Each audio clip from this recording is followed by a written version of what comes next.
Welcome to channel explainer दीदी। आज हम पढ़ेंगे chapter letter to God class 10 का, जिसको लिखा जी एल्फेंथिस ने। Lencho is a farmer who writes a letter to God when his crops are ruined। Lencho जो एक फार्मर था, उसने क्या करा, लेटर लिखी गॉड को जब उसकी सारी क्रॉप्स खराब हो गई थी, आस्किंग फॉर 100 पैसोस, ताकि गॉड उसकी खुद से क्या करे, मदद कर सके और उसको प्रोवाइड करे 100 पैसोस। डस लैंचो लेटर रिच गॉड, क्या सच में जो लेटर लिखी गई थी लैंचो के द्वारा, क्या वो गॉड तक पहुंची? Does god send him the money, क्या गॉड ने खुद से उसको पैसे प्रोवाइड करे? Think what your answer to this question, तुम सोचो इन क्वेश्चंस के बारे में बिफोर गोइंग टू चैप्टर। क्या सच में गॉड ने मदद करा था उनके बारे में, या उनकी जगह कोई और आया था? The house the only one in the entire family sat upon the crest of low hill, यानी कि जो घर था लैंचो का वो top of the low hill में था। और उस हाइट से, from this height one could see the river, आप रिवर को देख सकते थे। And the field of the ripe corn dotted with the flowers, यानी कि उन फील्ड को देख सकते थे जहाँ पे जो कॉर्न थी वो पक गई थी और उनके साथ फ्लावर्स भी थे। उन फ्लावर्स का आना आपको ये बताता था कि जो हार्वेस्टिंग होने वाली है वो अच्छी होने वाली है, यानी कि प्रॉमिसिंग रिजल्ट आने वाला है, जो लैंचो ने एक्सपेक्ट किया था। The only thing the earth needed was a downpour or at least shower, बस अब इसी की कमी थी, सिर्फ बारिश का ही आना। अब लैंचो चाहता था बारिश आ जाए। Through out the morning लैंचो, who knew his fields intimately, had done nothing else but see the sky towards the north east. अब लैंचो पूरे दिन से नॉर्थ ईस्ट डायरेक्शन को देख रहा था, ताकि वहां से उसके लिए कोई हो पाए। Now we are really going to get some water woman, वो अपनी वुमन को कहता है, we are really going to get some water, हमें पानी मिलने वाला है, यानी कि बारिश आने वाली है। The woman do was preparing supper, उस टाइम वुमन खाना बना रही थी। यस गॉड विलिंग, अगर गॉड ने चाहा तो ज़रूर। The older boys were working in the field, जो ओल्डर बॉयज़ थे वो काम कर रहे थे फील्ड में, वाइल द जो स्मॉलर वंस थे were playing near the house, यानी कि वो हाउस में खेल रहे थे। Until the woman call them to them all, यानी कि तब तक वुमन जब तक उनको बुलाती तब तक वो खेल रहे थे। कम फॉर डिनर, वो उनको बुलाते हैं कि खाना खा लो। It was during the meal that just as Lencho had predicted big drops of rain began to fall, जैसे वो खाना खा रहे थे तो लैंचो ने प्रिडिक्ट किया कि अब बारिश आने वाली है, प्रिडिक्शन की उसने। In the north east huge mountains of clouds could be seen approaching, आप देख सकते थे जो क्लाउड्स थे वो अप्रोच कर रहे थे। द एयर वॉज फ्रेश, यानी कि हवा फ्रेश थी और स्वीट थी। The man went out for no other reason than to have the pleasure of feeling the rain on his body. अब मैन जो लैंचो था, उसके पास कोई रीज़न नहीं था बाहर जाने का, बस यही रीज़न था कि ताकि वो खुशी, प्लेजर, यानी कि उस फीलिंग का प्लेजर उठा सके, उस खुशी महसूस कर सके पूरी अपनी बॉडी पे। And when the he return he exclaimed these are not rain drops falling from the sky, यानी कि जो रेन ड्रॉप्स थी लंचो के लिए वो काफ़ी रेन ड्रॉप्स नहीं थी, दे आर न्यू कॉइन्स, यानी कि उसके लिए एक न्यू कॉइन्स थे। The big drops are 10 cents, और उसने क्या बोला, उन बिग ड्रॉप्स को उसके लिए 10 सेंट पीसीज है, और जो छोटे वाली रेन ड्रॉप्स होंगे वो उसके लिए 5 कॉइन्स का उसने उसको टाइटल दिया कि वो मेरे लिए ऐसा काम करेंगे। With satisfied expression he regarded the field of ripe corn with its flowers draped in a curtain of a rain, उसने एक ऐसा सेटिस्फाइड एक्सप्रेशन दिया, यानी कि इतनी उसको संतुष्टि हो गई थी। ही regarded the field of ripe corn with its flower, उसने अपनी फील्ड थी जो कॉर्न की, यानी कि जो राइप हो चुकी थी, यानी कि फ्लावर्स भी आ गए थे जो हार्वेस्टिंग बता रहे थे, और पूरे किस्में वो अब लपेट चुके थे बारिश से।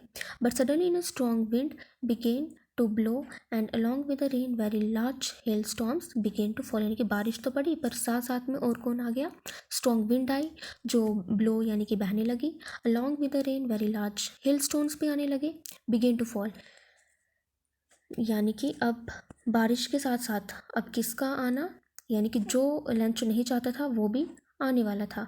This truly did resemble new silver coins, यानी कि जो हेल स्टोन्स गिर रहे थे वो जो छोटे बच्चे थे उनको क्या बताने लगे, वो उनको न्यू सिल्वर कॉइन्स।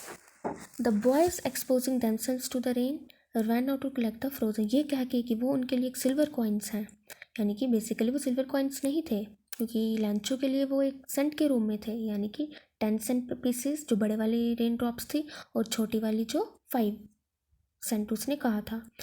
ये कह के कि मेरे लिए छोटे बच्चे की सिल्वर कॉइन्स हैं। The boys exposing themselves to the rain run out to collect for the frozen pearls. ये कह के वो बाहर निकल गए और उस फ्रोजन पर्ल्स के साथ उनको कलेक्ट करना शुरू कर दिया, यानी कि उनके साथ खेलने लगे। It is really getting bad now exclaim the man, यानी कि अब उस हेल स्टॉर्म का आना, स्टोन्स का आना उसके लिए एक अच्छा सिग्नल नहीं था। I hope it passes quickly, वो चाहता था कि ये जो टाइम है ये जल्दी जल्दी मतलब कि पास ऑन हो जाए। It did not pass quickly, पर ये जल्दी तो गया नहीं। For an hour the hell rained on the house, यानी कि फॉर एन आवर यानी कि 1 घंटे तक हिल्स जो रेन थी वो घर पे गिर रही थी। द गार्डन पे भी, हिल साइड पे भी, कॉर्न फील्ड पे भी, ऑन द होल वैली यानी कि पूरी वैली पे। द फील्ड वॉज वाइट, और उस हिल स्टोन के गिरने की वजह से जो फील्ड थी पूरी वाइट हो चुकी थी। As it cover with salt, जैसे कि वो किससे कवर हो, सॉल्ट से। Not a leaf remained on the trees, the corn was totally destroyed, even कि जो लीफ था वो भी पेड़ों पे नहीं बचा था, सिर्फ जो कॉर्न थी वो टोटली डिस्ट्रॉय हो चुकी थी। The flowers were gone from the plants, और जितने भी फ्लावर्स थे वो प्लांट से चले गए। The corn was totally destroy, the flowers were gone from the plants. Lencho soul was filled with sadness, और लेंचो की जो सोल थी यानी कि अंदर से बड़ा दुखी हो चुका था। वेन द स्टॉर्म हैड पास, जैसे ही स्टॉर्म चला गया, he stood in the middle of the field, यानी कि अपनी फील्ड में ही खड़ा होते होते अपने उसने सन्स को कहा, a plague of locust would, a plague of locust would have left more than this, यानी कि अगर लोकस्ट यानी कि ये ऐसे इंसेक्ट्स होते हैं, अगर ये फील्ड में अटैक करें तो ग्रुप में अटैक करते हैं।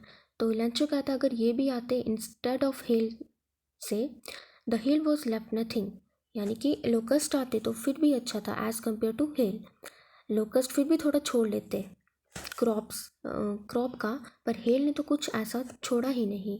This year we will have no corn, इस साल हमारे लिए कोई कॉर्न नहीं होगी। That night was a sorrowful one, वो रात उनके लिए बड़ी दुख वाली रात थी। All our work for nothing, यानी कि जो हमने काम किया था वो कुछ नहीं बचा। There no one who can help us, ना ही उस वैली में हमारे लिए कोई हमारे लिए आएगा जो हमारी मदद करेगा। We all go hungry this year, और हम पूरे साल इस साल भूखे रह जाएंगे। But in the hearts of all who lived in the solitary house in the middle of a valley no one dies of hunger, यानी कि वो लोग जो अकेले रहते थे, सॉलिटरी यानी कि अकेले रहना, उस हाउस में, उस वैली में, there was a single hope, बस एक ही होप थी। वो कौन हेल्प करेगा उनका, गॉड, यानी कि सिर्फ गॉड ही आ सकते हैं जो उनकी मदद करेंगे। Don't be so upset even though this seems like a total loss, वो कहने लगे कि अपसेट मत हो, हाँ इवन कि हमें लॉस तो हो गया। Remember no one dies of hunger, पर याद रखो कोई भी हंगर से नहीं मरा जाएगा। That's what they say, no one dies of hunger, फिर उन्होंने कहा no one dies of hunger, यानी कि भूख से कोई नहीं मरेगा। All through that night Lencho thought only of his one hope, the help of God, whose eyes, as he had been instructed, see everything, even what is deep in one conscience. All through the night, Lancho thought only of his one hope, the help of God, whose eyes, as he had been instructed. बस अब पूरी रात वो God के बारे में ही सोचता रहा, उनकी मदद के, और जिनकी जो आंखें थी ये उनको बता रही थी, वो देख सकते थे। Even what is deep in one कौन सी, यानी कि जो गॉड थे इवन विदाउट कुछ बोले गॉड सबकी बात समझ जाते थे। इनर सेंस था उन गॉड में, यानी कि बिना आप कुछ भी ना बोलो गॉड आपकी बात को समझ जाएंगे। Lencho was an ox of a man, यानी कि जो लेंचो था पूरे ऑक्स की तरह काम करता था। Working like an animal in the fields, यानी कि एनिमल की तरह लगा हुआ था फील्ड में काम करने के लिए, यानी कि बड़ा हार्ड वर्किंग था। But still he knew how to write, but still उसको पता था लिखते कैसे हैं। The following Sunday at daybreak he began to write a letter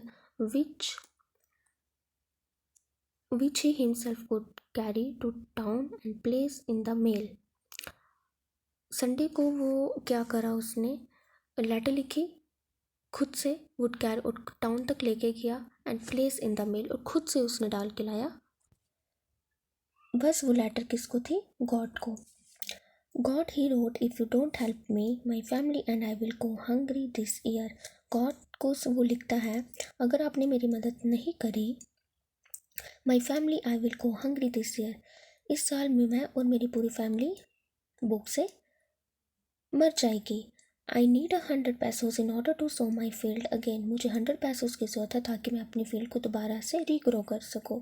and to live until the crop comes, और रह सकूँ तब तक जब तक क्रॉप नहीं आती, because of the hill storm. यानी कि ये डॉट डॉट डॉट लगाने की ज़रूरत यही है कि गॉड नोज क्या उनकी कॉन्सेंस में है, जो हमने ऊपर पढ़ा।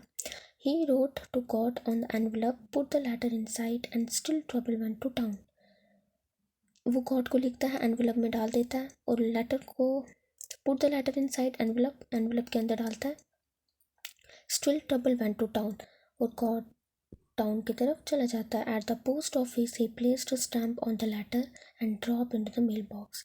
पोस्ट ऑफिस में वो स्टैम्प लगाता है लेटर के ऊपर और मेल बॉक्स में रख देता है।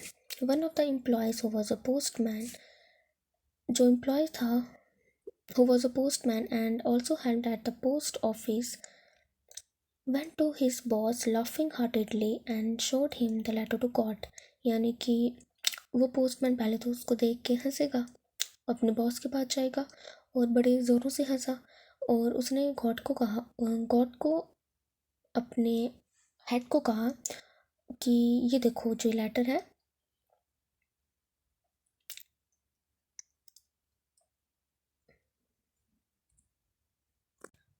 पोस्टमैन अपने बॉस के पास इस वे में गया था कि देखो जो एड्रेस लिखा गया है गॉड के लिए, वो एड्रेस ना ही इस टाइम में हमें पता है।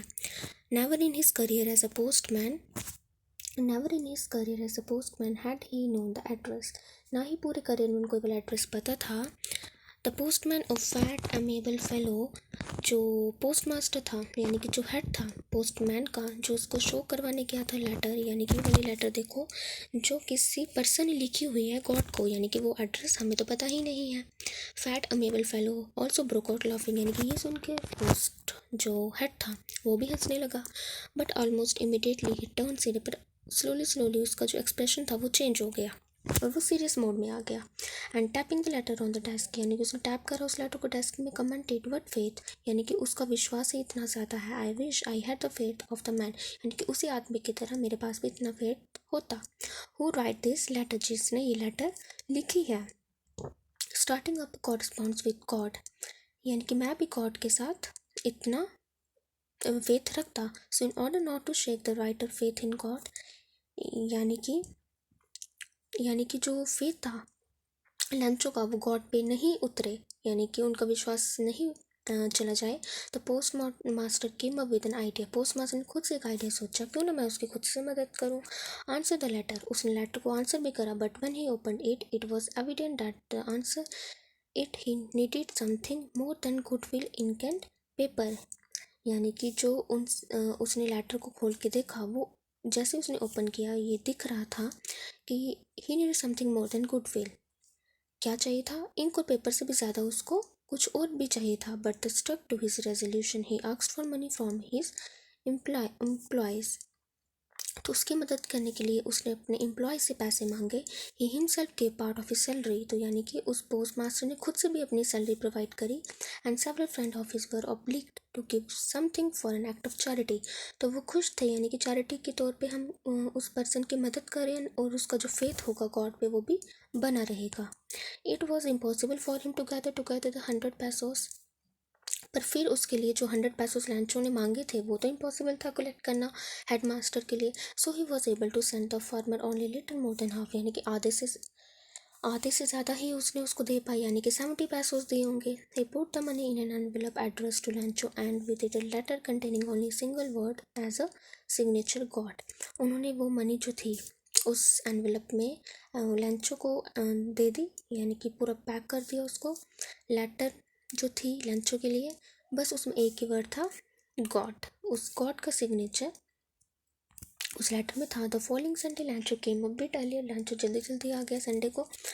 Usually to ask if there was a letter for him, क्या उसके लिए कोई लेटर आई है।